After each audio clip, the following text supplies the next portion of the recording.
जो आरक्षण का मामला है, जिस प्रकार से राज्यपाल जी लगातार टालने का बहाना ढूंढ रही है। पहली बात तो ये है कि विधानसभा के जो अधिकार है, विधानसभा में सर्वसम्मति से जो आरक्षण की बिल पारित हुआ है, एक जो विधिक सलाहकार है वो विधानसभा से बड़ा हो गया है। विधिक सलाहकार राज्यपाल का है, वो विधानसभा से बड़ा हो गया है। तो किस प्रकार से वैधानिक संस्थाओं को कमजोर करने या नीचा दिखाने की कोशिश की जा रही है, ये जीता जागता उदाहरण है।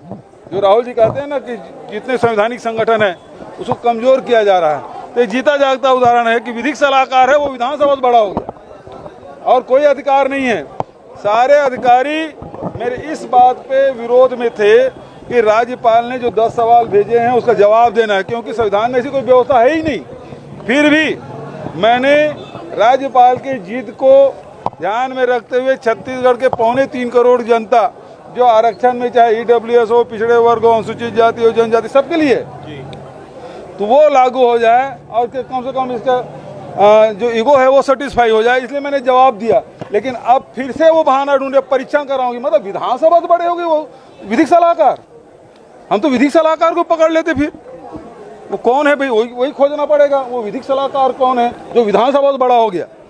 जो काम यदि परीक्षण करना है तो वो कोर्ट परीक्षण करती है, हाई कोर्ट है, सुप्रीम कोर्ट है, वो काम वो विधिक सलाहकार करेगा और इसी कारण से रुक रहा है।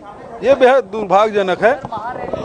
और हरे कृष्णा दोस्तों, मैं दीपांशु स्वागत करता हूँ आपका सीजीपीएस व्यापम में। जैसा कि आप लोगों ने वीडियो का टाइटल पढ़ लिया होगा, साथ में आप लोगों ने मुख्यमंत्री जी का वीडियो देखा होगा कि किस प्रकार से मुख्यमंत्री जी विधिक सलाहकार पर भड़क गए कि भाई आखिर विधिक सलाहकार विधानसभा से बड़ा है क्या, इस प्रकार से।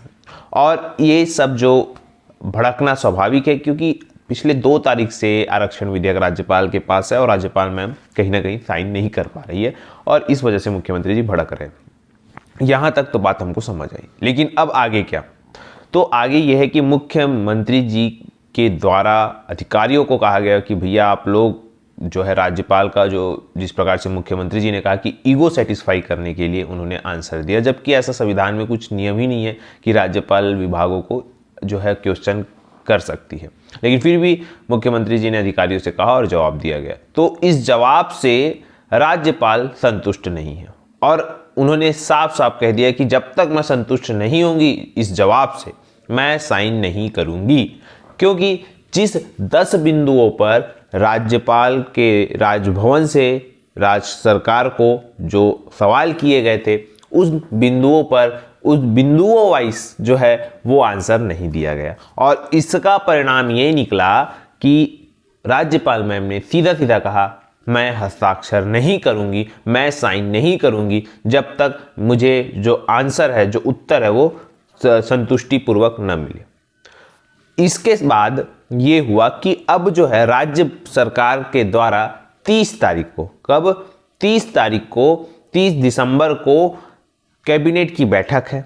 इस कैबिनेट की बैठक में जो विधानसभा के उपाध्यक्ष के चुनाव के संबंध में चर्चा होगी और धान खरीदी कस्टम मिलिंग के संबंध में चर्चा होगी। इसके साथ साथ आरक्षण विधेयक पर सरकार कुछ नया कर सकती है। अब ये नया क्या होगा आने वाले समय में देखने को मिलेगा। लेकिन इसी के साथ साथ आज जो है राजभवन का घेराव है, पर्टिकुलर कोई समाज कर रहा है। इसके बाद 3 तारीख को जो कांग्रेस सरकार है या कांग्रेस पार्टी है बोलना चाहिए, वो जो है राजभवन का घेराव करेगी। अब बात यह है कि दोनों तरफ से यहाँ पे कहीं ना कहीं फुटबॉल की तरह गेम चल रहा है। कभी मुख्यमंत्री जी के पाले में आ जाती है गेंद, कभी राजभवन के पाले में आ जाती है गेंद। अब इसका सॉल्यूशन कहीं ना कहीं निकलना तो जरूरी है और निकलेगा ही, स्वाभाविक है निकलेगा। इसलिए क्योंकि कोई भी जो राजनीतिक पार्टी है वो आरक्षण के मुद्दे को छोड़ना नहीं चाहती। अगर आरक्षण के मुद्दे पर कहीं ना कहीं असहमति जताई, वहां चुनाव हारे। इसी वजह से कोई भी पार्टी आरक्षण पर असहमति नहीं जताती, सभी बोलते हम सहमत है, हम सहमत है, हम सहमत है। बस एक ही जो है न्यायपालिका ही न्याय दिलाती है, साफ तरफ पे एक बात। फिलहाल यहाँ पे छत्तीसगढ़ में इसी तरीके से सारी चीज़ें हो रही है और बगल का राज्य, हमारा पड़ोसी राज्य मध्य प्रदेश, वहाँ मनमाने तरीके से भर्तियाँ हो रही है। मतलब बहुत सारी भर्तियों का विज्ञापन जारी किया जा रहा है।